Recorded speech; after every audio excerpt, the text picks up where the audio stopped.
Então vamos lá, pessoal, finalmente, vamos para o último tipo de cálculo de calor de uma reação. É o cálculo pelas energias de ligação. Como é que é isso? É um cálculo bastante diferente dos outros dois, que na verdade se complementam, né?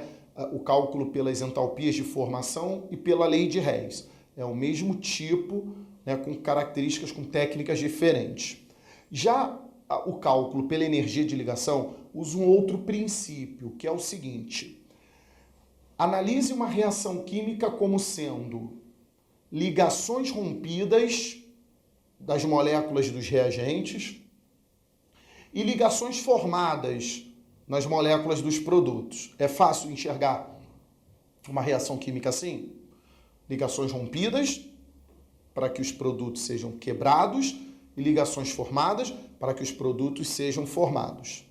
E aí existe uma energia envolvida na quebra e na formação de ligações.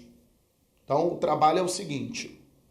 Primeiro, só se calcula a energia de ligação para substâncias no estado gasoso. Então, tem que estar todo mundo no estado gasoso, porque, obviamente, senão, se estivesse, por exemplo, uma substância no estado líquido e eu quisesse romper uma ligação, na hora que eu fosse fornecer energia, eu ia passar primeiro a substância para o estado gasoso e aí só depois as ligações seriam rompidas. Então, tem que estar todo mundo no estado gasoso para que a energia fornecida seja apenas para quebrar e para romper, para formar ligações, tá bom? Então, o processo é o seguinte, a única teoria do trabalho é isso aqui.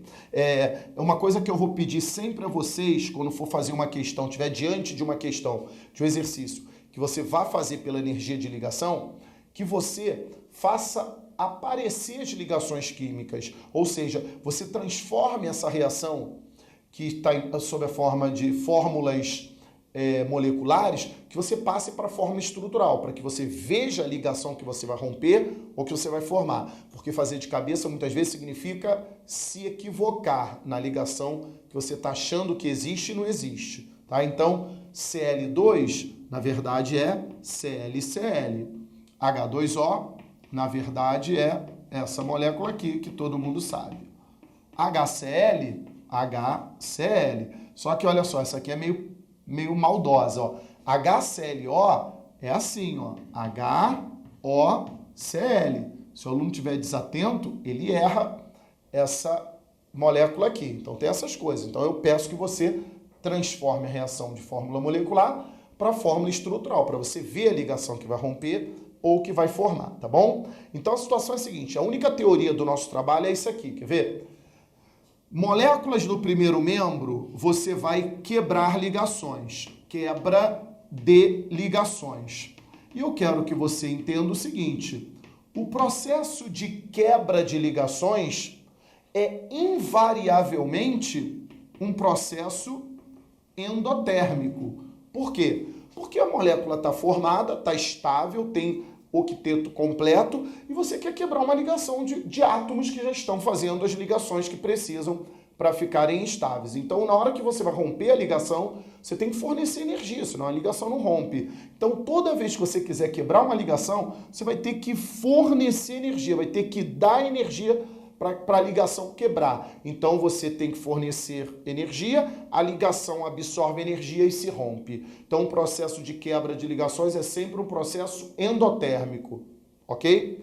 Tá, uma vez rompidas as ligações, vocês vão imaginar que os átomos de cloro agora passam a não ter mais estabilidade e os átomos de hidrogênio e o de oxigênio também não. Então eles estão altamente reativos, querendo, obviamente, ligar-se uns aos outros e farão isso de maneira diferente, formando substâncias diferentes que são os produtos.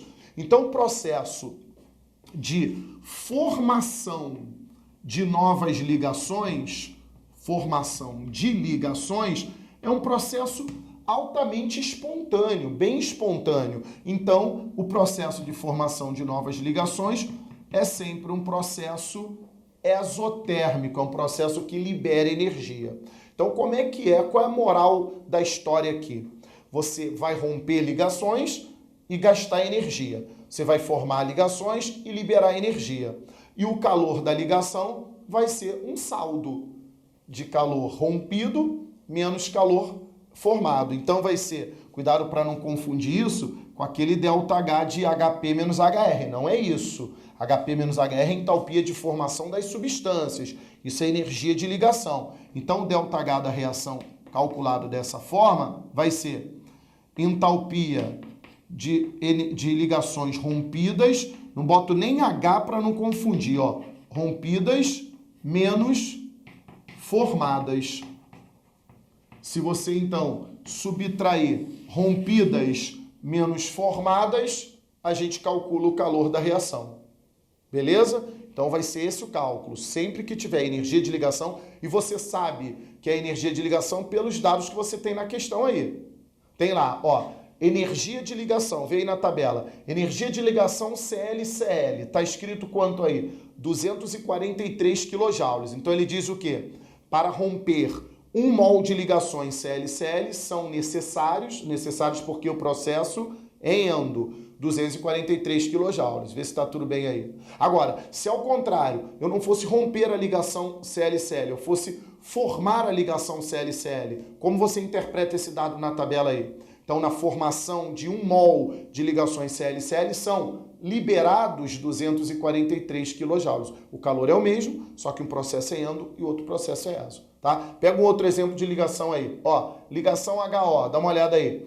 A energia de ligação HO, obviamente para cada mol, né, é de 464. Vê se está na tabela isso aí. Ou seja, para romper 1 mol de ligações HO, são gastos, são necessários 464 kJ. Agora, se fôssemos formar a ligação HO, seriam liberados 464 kJ. Tá beleza? Tá tranquilo? Acho que já tá bom para a gente fazer o cálculo do calor dessa reação, tá? Então a tabelinha traz a energia envolvida na ligação. Não há nenhuma dúvida dessa questão que se confunda com as outras, porque o tipo de dado é completamente diferenciado, é energia de ligação. Tem como se confundir com lei de Hess e nem como entalpia de formação, tá beleza? Vamos lá? Então, fica atento aí que no próximo a gente vai calcular o calor da própria reação que a gente já montou. Vamos despoluir um pouquinho esse quadro.